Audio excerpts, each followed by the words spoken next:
A federal judge is ordering Georgia to scrap its voting machines after this year. He says the state needs to prepare to use hand-marked paper ballots if a new system is not in place by the 2020 presidential primaries. Georgia's Secretary of State says the state will meet that deadline. Voting advocates wanted the change to take effect immediately, saying the outdated machines were vulnerable to hackers and could not be audited. Now, of course, we want to dig into this just a little bit more deeper with CBS 46 political analyst Dr. Rashad Richey. And Rashad, the ruling was 153 pages. Right.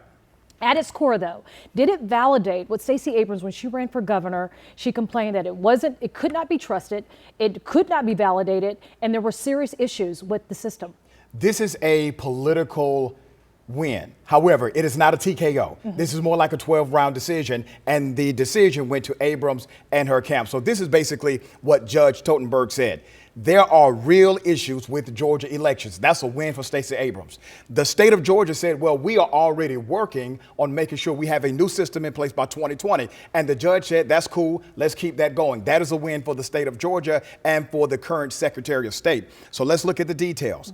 Right now, you have 386 local elections in fall. That also includes the City of Atlanta School Board, and it includes Fulton County Commission. Those will be able to go on as scheduled with no interruption. But in 2020, everyone who votes, if this order stands, everyone who votes should have a paper trail after the electronic ballot.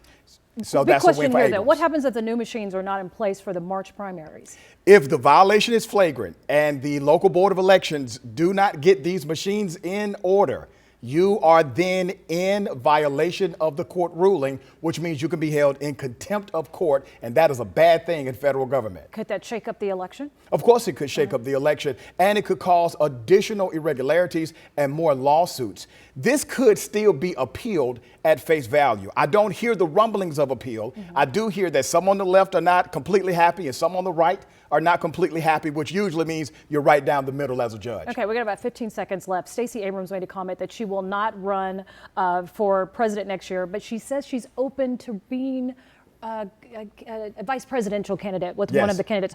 It seems like she may have lost a little bit of steam. Who would take her proposal here? Who could she team up with? Well, I think she's going to gain steam back because she is targeting 20 states across the country in order to help secure the Democrat. Let's be clear. She's looking to secure the Democrat and making sure they have all of the protections necessary in order to move into a general election and win the presidency. So I think that is going to give her more stock in the political narrative, and she may be one of the top 3 national people that folks will look at on the Democratic ticket for VP. Well, it's interesting. We're all going to watch this, and we always appreciate your insight. It Thank is you. invaluable for campaign 2020. Thank you.